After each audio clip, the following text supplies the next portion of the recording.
Hello students, we are going to start chapter 11, the human eye and the colorful world for class 10 science. I am Anand Vajpayee. We see all our surroundings, all objects through our eyes. आसपास की हम सभी चीज़ें अपनी eyes से देखते हैं. In this chapter we study how human eye works, the components of eyes and their defects. So let's start the human eye and the colorful world.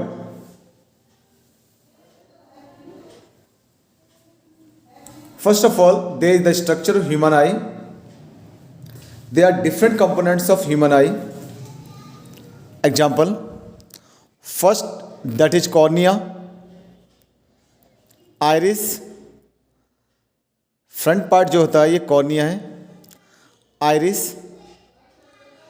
People, lens, ciliary muscles, suspensory ligament, sclera, retina, fovea that is called blind spot, and the optic nerve.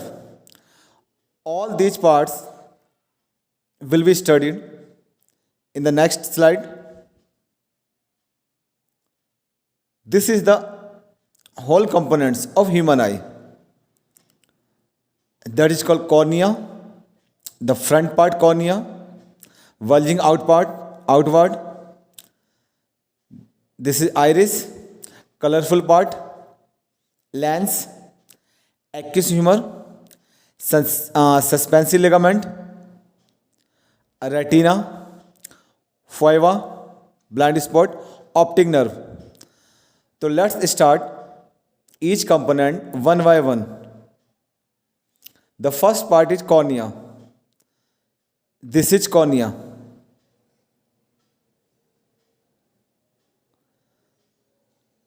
This is cornea. ये जो आपका part है ये cornea है. तो cornea is a thin membrane which forms the transparent bulge. Cornea एक thin membrane है जो ट्रांसपेरेंट है, बल्जिंग आउटवर्ड निकली हुई है. It is the front surface of the eye ball. Light enters in the I through it. इसके जरिए cornea के जरिए ही लाइट एंटर करती है. Most of the reflection of light entering the I occur at the outer surface of cornea. जो भी light हमारे अंदर आती है आई में, उसका मोस्ट ऑफ द पार्ट जो है रिफ्लेक्ट होके कॉर्निया से ही जाता है. Next iris. You can see this is the white part. This is the white part. It is called cornea. All the light ray which enters in our eye is reflected by cornea. It is bulging outward. And this colorful part क्या है? iris है ये. तो iris क्या है? color part of the eye. It controls light entering in the eye. हमारी आई में कितनी लाइट एंटर करेगी इसे कंट्रोल करता है आइरिस. डिम लाइट में हमारा आइरिस लार्ज हो जाता है. नेक्स्ट चीज है यहां पे पीपल. पीपल क्या है? Black hole in the iris where light enters. Pupil ही वो पार्ट है जहां से लाइट एंटर करती है. Next lens, crystalline lens. The crystalline lens is a lens which merely provides the finer adjustment of focal length. Lens क्या करता है? focal length को adjust करता है to focus the object at different distances on retina. This is called crystalline lens. It is cornea. ये outward cornea था. This is iris and this is crystalline lens. ये क्या करता है? ये focal length को adjust करके ऑब्जेक्ट को फोकस करने में मदद करता है. Next ciliary muscles. Ciliary muscles कहां पर है? ये सिलेरी मसल्स, ये रेड पार्ट आप देख सकते हैं. This is called ciliary muscles. Ciliary muscles, what are the function of ciliary muscles? Ciliary muscles to which eye lens is attached help the eye lens to change its focal length by changing radii. Of curvature of eye lens. Ciliary muscle हमें focus करने में, focal length को change करके object को focus करने में मदद करता है। When the eyes focused on a distant object, the ciliary muscle are relaxed so that the focal length of eye lens has its maximum value, which is equal to the distance from the retina. अगर कोई भी आई जो एक दूर object को, distant object को focus कर रही है, दूर रखा कोई ऑब्जेक्ट है उस पर आई हमारे फोकस कर रही है, तो सिलेरी मसल रिलैक्स हो जाते हैं और फोकल लेंथ जो है वो इंक्रीज हो जाता है and we can see the distant object clearly. The parallel rays coming into the eye are then focused on retina. We see the object clearly. हमने लाइट वाले चैप्टर में पढ़ा था, अगर पैरेलल लाइट रे आ रही है उसे फोकस करता है रेटिना पर, इससे मदद करे ciliary muscles. When eye is focused on a close object, अगर आई हमारी क्लोजर ऑब्जेक्ट है, कोई पास में रखा ऑब्जेक्ट है, उसे फोकस कर रही है, द सिलेरी मसल स्ट्रेंड, तो सिलेरी मसल स्ट्रेंड हो जाएंगी। अब focal length of eye lens decrease, focal length decrease हो जाएगा। सिलेरी मसल एडजस्ट करता है फोकल लेंथ को in such a way that object can be focus and we can see all the objects clearly. तो basically ciliary muscles क्या करते हैं, ciliary muscle helps to adjust the focal length to see the objects clearly. In distant object the ciliary muscle gets relaxed to increase the focal length to see the distant object. When we see closer object, the focal length get strained to decrease the focal length to see the closer object clearly. Now retina.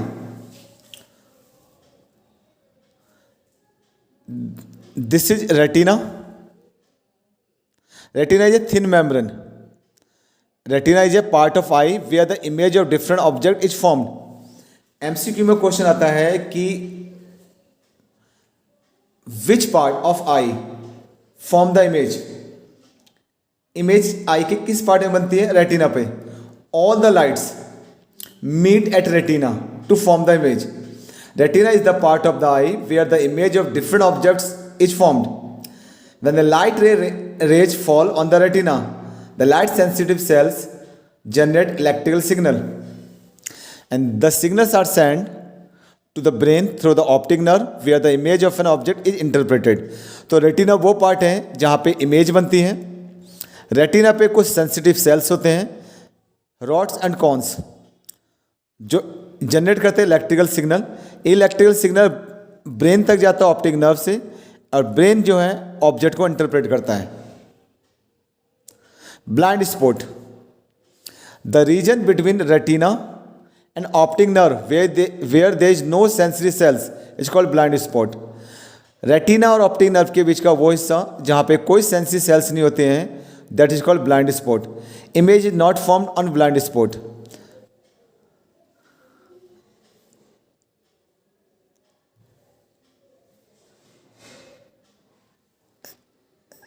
देख सकते हैं हम ये part, ये जो है retina optic nerve के बीच का वो पार्ट, ये जो फाइवा लिखा हुआ है ये ब्लाइंड स्पॉट। रेटिना और ऑप्टिक नर्व के बीच का वो पार्ट जहाँ पे कोई सेंसरी सेल्स नहीं होते हैं।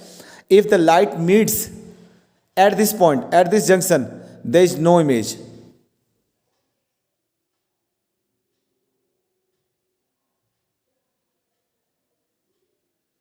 Now optic nerve connects, optic nerve connects eye to brain. It transmits electrical signal of formation of image by eye to brain, which helps to get erect image of the body.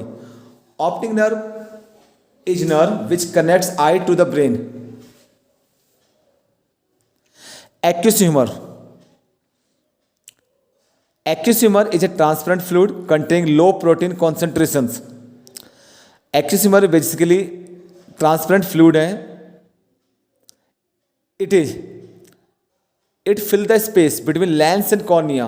Lens और cornea के बीच में space होता है, उसे एक्यूस humour fill करता है। It is located in the anterior and posterior chamber of the I. Suspensory ligament,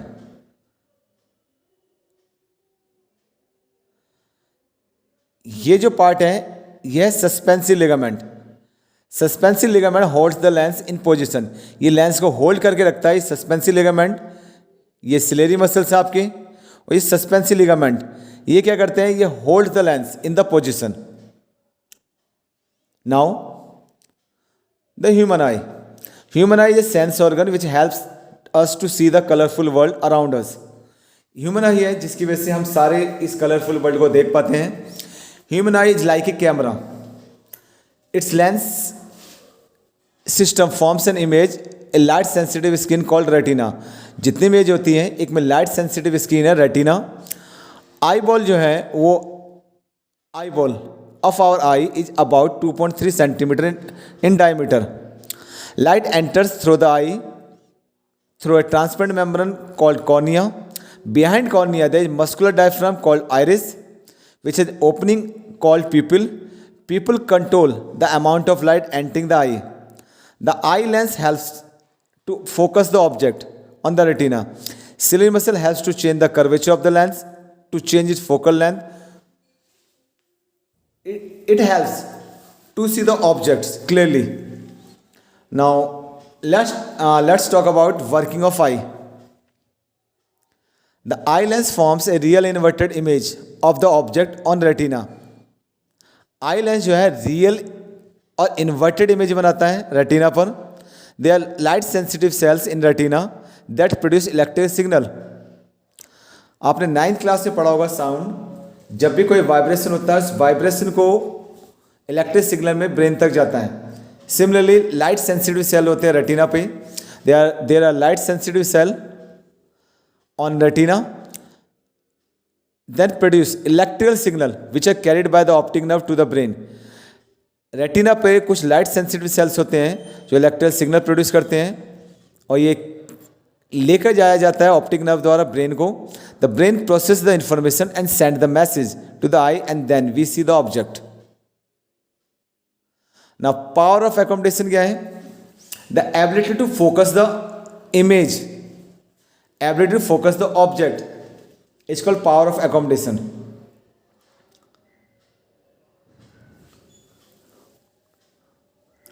Eye lens is composed of fibrous jelly-like material.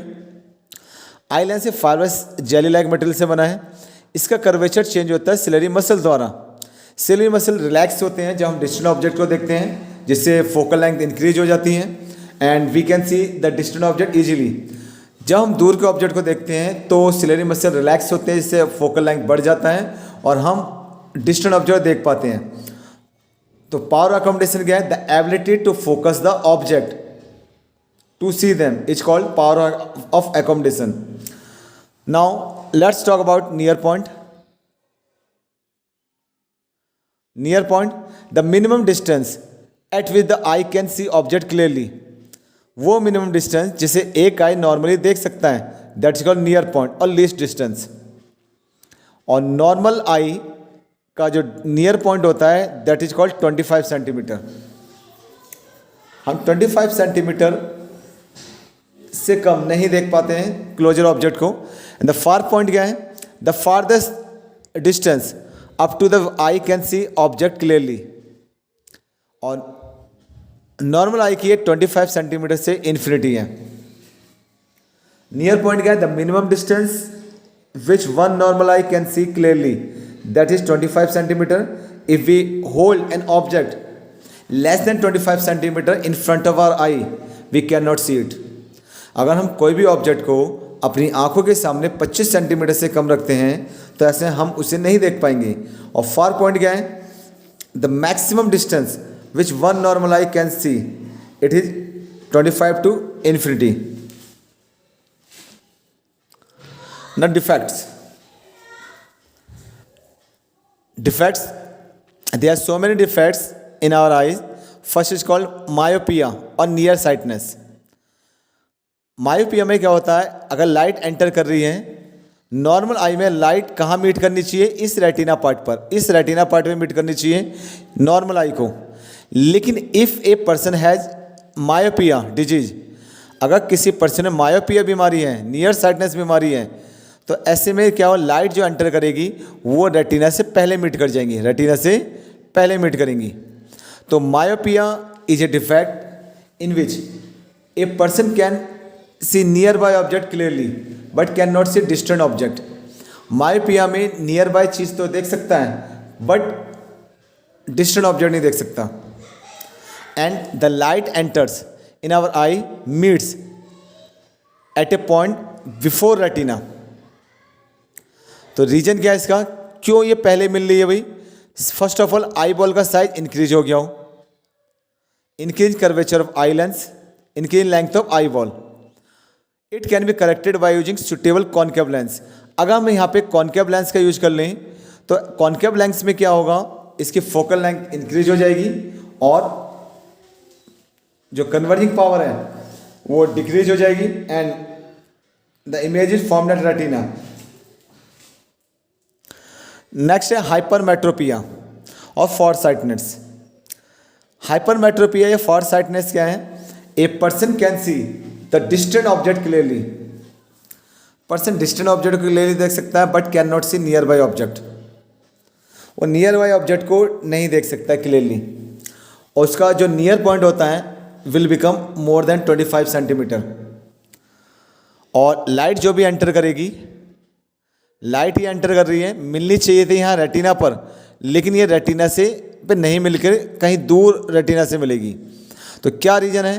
First क्या है, the size of eye ball decreases. भाई पहले यहाँ हो रहा था, अब आई बॉल का साइज डिक्रीज हो गया हो. या converging power of the lens increases. It can be corrected by using suitable convex lens. हम इसको कॉन्वेक्स लेंस लगा करके दूर कर सकते हैं ना. प्रेस बायोपिया क्या है? It is a defect of vision in older people in which they are not able to see nearby object clearly and not distant object clearly. In older age, ciliary muscles become weak and the person cannot see nearby object as well as far object. Older age में ciliary muscle हमारे कमज़ोर हो जाते हैं जिससे हम nearby object और far object भी clearly देख नहीं पाते हैं. This defect is called presbyopia and to correct it we use bifocal lens. हम यहाँ पे बाईफोकल लेंस का इस्तेमाल करते हैं. बाईफोकल मीन्स यहाँ पे दोनों ही होंगे, कॉन्केव लेंस भी और कॉन्वेक्स लेंस भी होगा. Upper part of concave lens, upper part जो होगा कॉन्केव होगा और लोअर पार्ट क्या कॉन्वेक्स होगा. Now refraction of light, we have completed it in the chapter light, refraction of light. तो रिफ्रैक्शन सबसे पहले बताएंगे. रिफ्रैक्शन क्या होता है?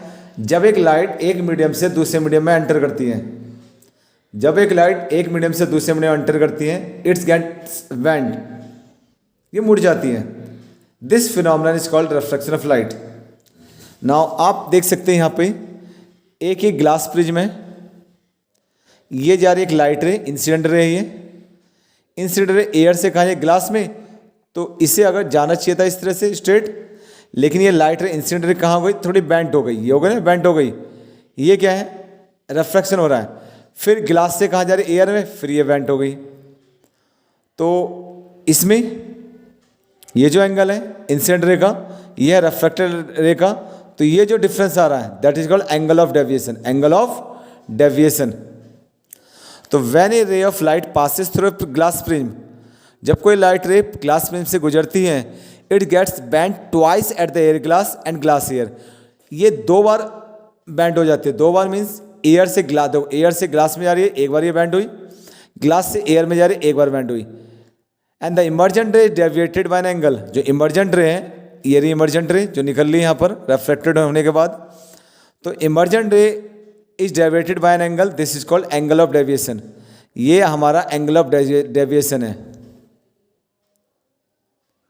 नेक्स्ट यहाँ पे dispersion of white light by glass prism. अगर हम एक वाइट लाइट रे को किसी ग्लास प्रिज्म से पास करते हैं तो इस 7 कलर में स्प्लिट हो जाएगी. दिस इज कॉल्ड स्पेक्ट्रम और डिस्पर्जन ऑफ लाइट. तो when a beam of white light is pass through a glass prism, it is split up to into a band of colours that is called spectrum. This phenomenon is called dispersion of white light. जब हम एक white light ray glass में से पास होती है तो इस 7 colour में बैंड हो जाएगी, स्प्लिट हो जाएगी। और this 7 colour are VIBGYOR, violet, indigo, blue, green, yellow, orange, red.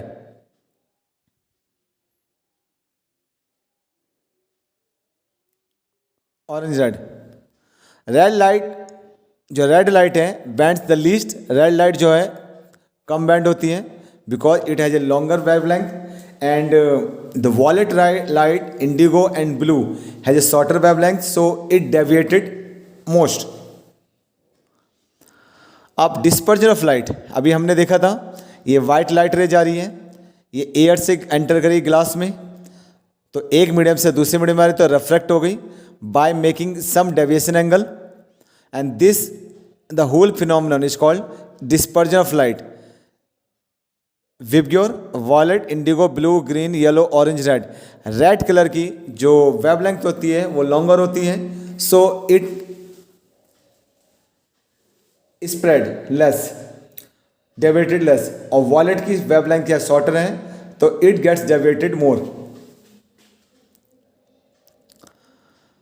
Now, recombination of spectrum of white light produces white light. अब यहाँ पे हम कहेंगे कि रिवर्स करेंगे, एक ये वाइट लाइट रह गई किसी ग्लास में से, तो यहाँ पे रेड कलर है, वॉयलेट कलर है, दोनों यहाँ पर हैं, तो स्प्लिट हो गई है। फिर अगेन हमने एक ग्लास में रखा, अब यही कलर यहाँ पे वापस जाते हैं दोनों, तो फिर से वाइट लाइट रह गई। तो ये क्या है, recombination. So when a beam of light is passed through a glass prism, it is split up to into a components color. When these colors are allowed to fall on an inverted glass prism, it recombines to produce the white light. Smaller class में आपने 7th 8th में पढ़ा होगा Newton disc law. Newton disc law में कहा जा गया था कि आप एक डिस्क लीजिए, उसमें उसे इक्वली 7 कलर से आप क्या उसे 7 कलर कीजिए एंड इट इज रोटेट, तो 7 colour will convert into white colour. Next है रेनबो फॉर्मेशन। जो अभी डिस्पर्जन ऑफ लाइट देखा हमने, सेम उसी कॉन्सेप्ट पे है rainbow formation. When it is raining and the sun appears, the sunlight reaches at the earth, there are small drops of rains which act as a glass prism. The sunlight strikes at these drops, raindrops, and gets deviated into the 7 color and rainbow is formed. तो rainbow क्या है, देखिए यहाँ पर एक sunlight आई, ये एक rain drop थी, सनलाइट आई तो रेन ड्रॉप से टकराई, तो रेन ड्रॉप ने क्या काम किया, ग्लास प्रिज्म का काम किया। अब ये स्प्लिट हो गई वाइट लाइट रे 7 कलर में and the rainbow is formed. A rainbow is a natural spectrum appearing in the sky after rain shower. It is caused by the dispersion of sunlight by water droplets present in the atmosphere. जब sunlight निकलेगी और तो sunlight strike करेगी water droplet से जो कि atmosphere में है। The water droplets act like small prism, they reflect, disperse the sunlight, then reflect it internally and finally reflect it again. When it comes out of the raindrops, due to the dispersion of sunlight and internal reflection, the water droplets, we see the rainbow color. देख सकते हैं यहाँ पर ये white light आ रही है सन की, ये इंटरनली एक बार ये डेविएट हुई, फिर से अगर ये डेविएट हुई, तो ये क्या है, rainbow is formed. Next atmospheric reflection.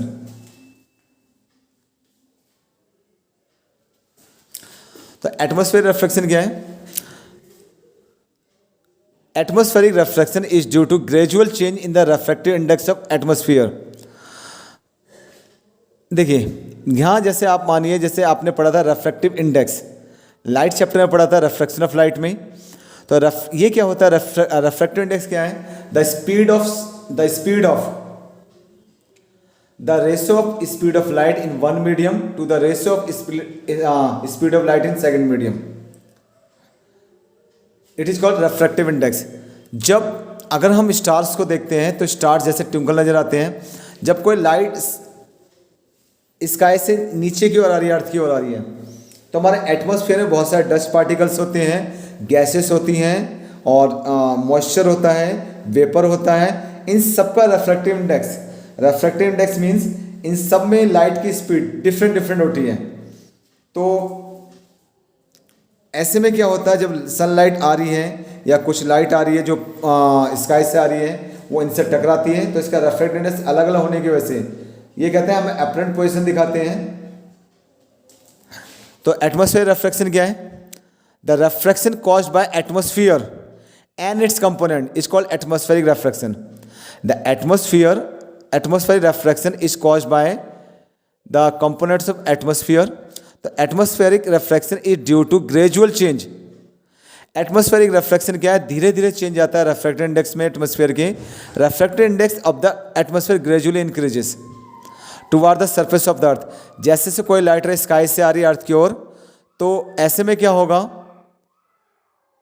वो धीरे धीरे उसका रिफ्रैक्टिव इंडेक्स चेंज होगा। And because the hot air above is less dense then cool air below, कि ऊपर जो हॉट एयर थी वो लेस डेंस थी, नीचे कूल एयर थी। So light gradually bends toward the normal and real position of star different from its apparent position. जो हमें जो पोजिशन दिखती है, देखिए कैसे, ये रियल पोजिशन स्टार की, यहाँ से लाइट एमिट होकर यहाँ तक आ रही है, अर्थ की ओर आ रही है। तो बीच में काफ़ी सारे एटमॉस्फेयर रिफ्रैक्शन के कंपोनेंट्स हैं, डस्ट पार्टिकल हैं, वेपर है, अदर गैसेस हैं।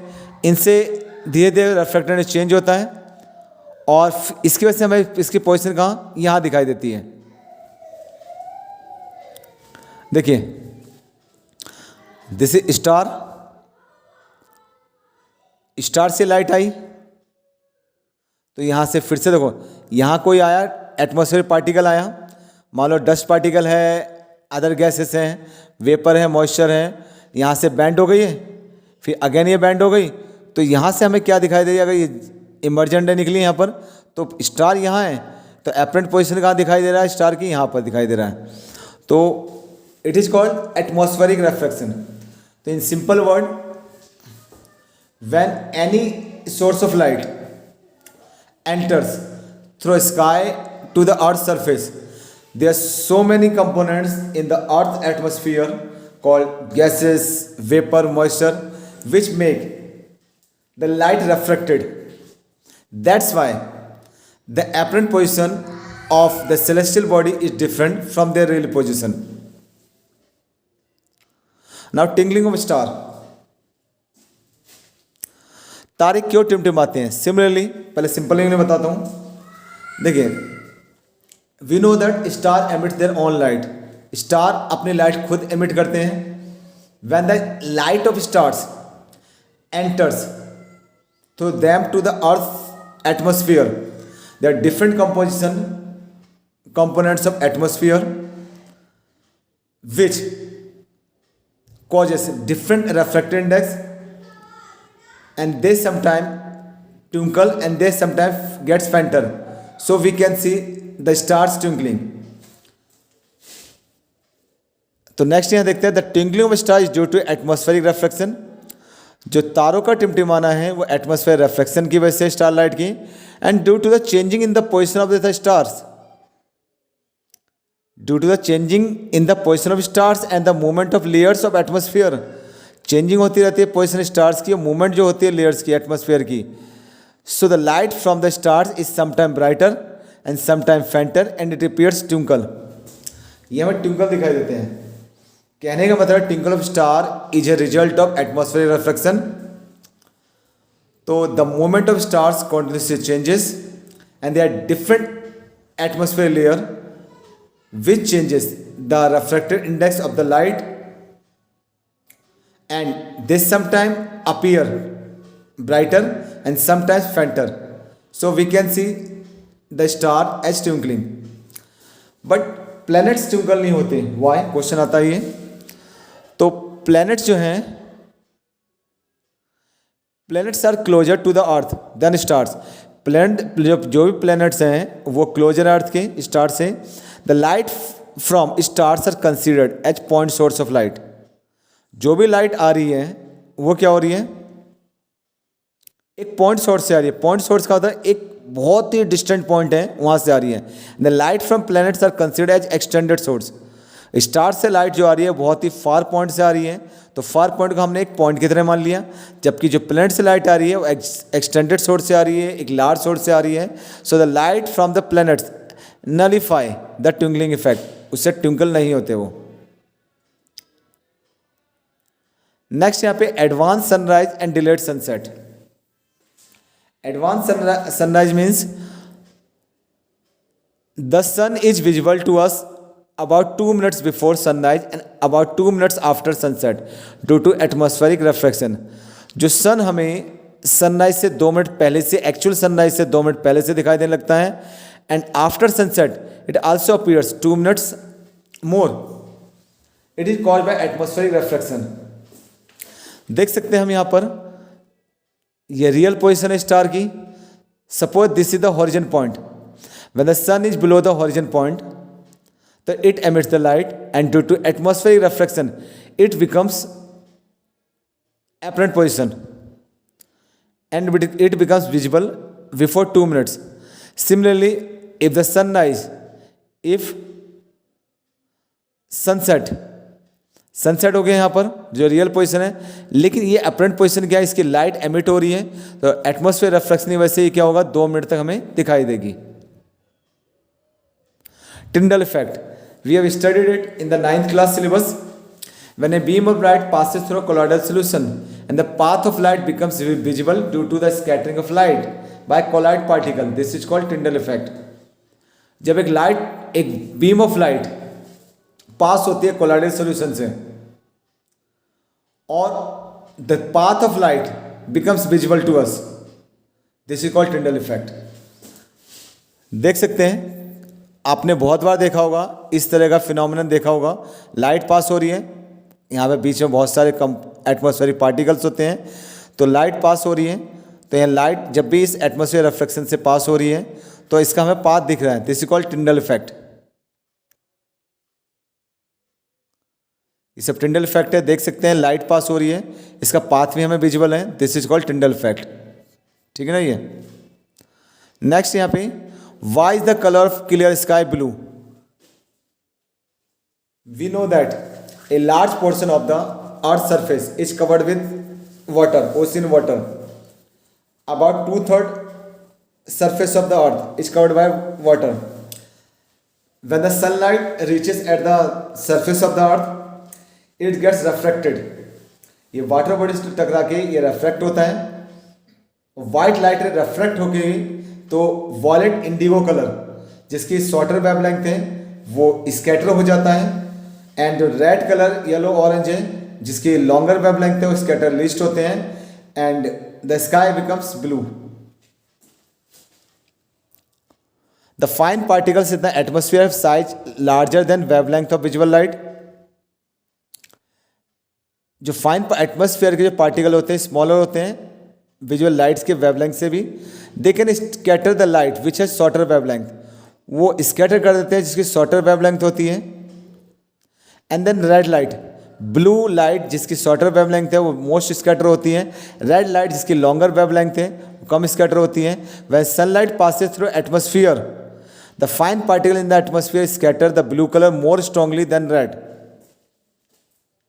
And the sky appears blue. जब सनलाइट पास होती है एटमॉस्फेयर से, जो एटमॉस्फेयर फाइन पार्टिकल्स हैं वो ब्लू कलर को ज़्यादा स्ट्रांगली स्कैटर करते हैं रेड से, स्काई में ब्लू दिखाई देता है। If the earth had no atmosphere, अगर अर्थ में कोई एटमॉस्फेयर नहीं है, there would not be any scattering of light and sky would become dark. The sky appear dark at a very high altitude. In space the color of sky is dark because there is no atmosphere, so the atmospheric reflection is not caused there।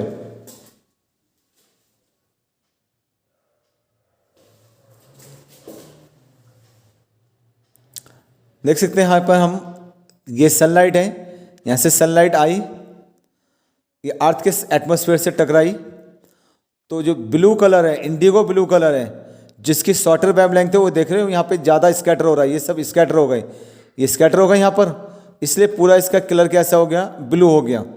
जबकि यहाँ पे atmosphere नहीं है, इसकी वजह से यहाँ क्या कलर, ब्लैक है ये। Colour of sky at sunrise and sunset.